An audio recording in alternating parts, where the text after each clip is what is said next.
হে রাসূলগণ, বাল্লিগ মা উনজিলা ইলাইকা মির রাব্বিকা, তোমার প্রতিপালকের পক্ষ থেকে তোমার প্রতি যা অবতীর্ণ করা হয়েছে তা পৌঁছে দাও।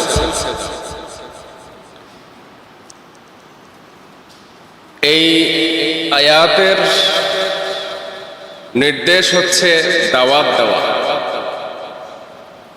নিজে যা জানবে তা অন্যকে পৌঁছে দেওয়া। قال النبي صلى الله عليه وسلم, নবী করিম সাল্লাল্লাহু আলাইহি ওয়াসাল্লাম বিদায় হজের ভাষণে বলেছেন, ইন্না দিমাআকুম ওয়া আমওয়ালাকুম ওয়া আরাদাকুম আলাইকুম হারাম, নিশ্চয়ই তোমাদের রক্তসমূহ, তোমাদের সম্পদ, তোমাদের সম্মান, তোমাদের পরস্পরের জন্য হারাম।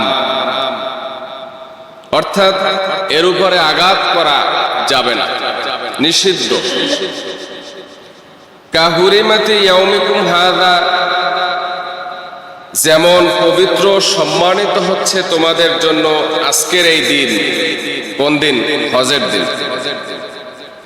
ফি শাহরিকুম হাযা, যেমন পবিত্র সম্মানিত তোমাদের এই মাস, হজের মাস।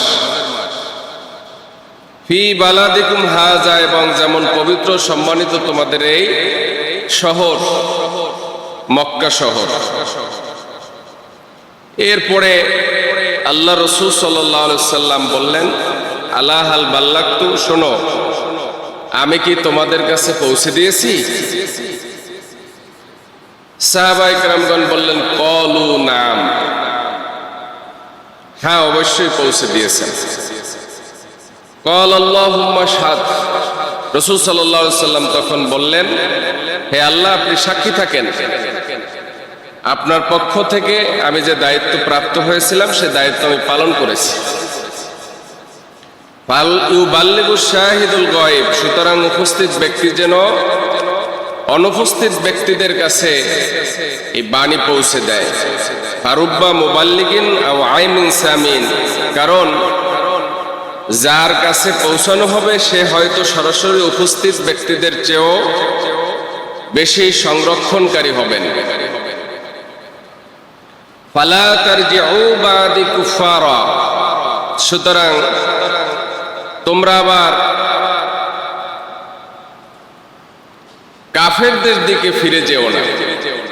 ইয়াদরিবু বাদুকুম রিকাবা বাদ, যারা একে অপরের গর্দান কাটবে, ঝগড়া ফাসাদে লিপ্ত হবে। আল্লাহ সুবহানাহু ওয়া তাআলার পক্ষ থেকে দুনিয়াতে যত নবী এবং রাসূলগণ এসেছেন তাদের সকলের প্রতি আমাদের বিশ্বাস আছে। তারা সকলেই আল্লাহ সুবহানাহু ওয়া তাআলার পক্ষ থেকে মনোনীত, রিসালাতের দায়িত্বপ্রাপ্ত মহান ব্যক্তি ছিলেন। তারা সকলেই আল্লাহ তাআলার পক্ষ থেকে আল্লাহ সুবহানাহু ওয়া তাআলার যেই অর্পিত দায়িত্ব তা তারা যথাযথভাবে পালন করেছেন। তাদেরকে দুনিয়াতে প্রেরণ করা হয়েছিল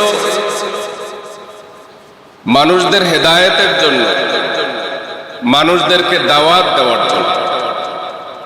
সব নবী রাসূলগণ একই দাওয়াত দিতেন, এক আল্লাহর দিকে আহ্বান জানাতেন, এবং তাদের দাওয়াতের বৈশিষ্ট্য ছিল সকল নবীগণ এক আল্লাহকে ছাড়া যত তন্ত্রমন্ত্র, যত মাবুদ আছে, যত দেবতা আছে,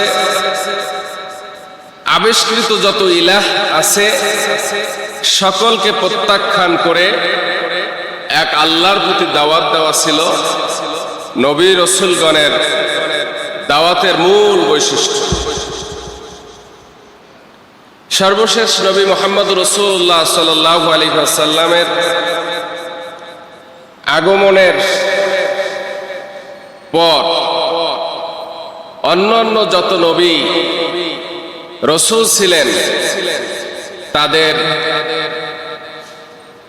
উপরে অর্পিত যে কিতাব সেগুলোর কার্যকারিতা শেষ হয়ে গেছে। কারণ হলো মুহাম্মদ রাসূলুল্লাহ সাল্লাল্লাহু আলাইহি সাল্লামের উপরে এমন একখানা কিতাব অবতীর্ণ করা হয়েছে যেই কিতাবটা হচ্ছে পূর্ণাঙ্গ একটি কিতাব। সেই কিতাবের মধ্যে সব কিছুই আছে। সবকিছু থাকার কারণে পূর্ববর্তী কোন নবী এবং রাসূলগণের প্রচারকৃত তাদের সময়ে যে হুকুম আহকাম ছিল সেই হুকুম আহকামগুলো আর প্রয়োজন নাই।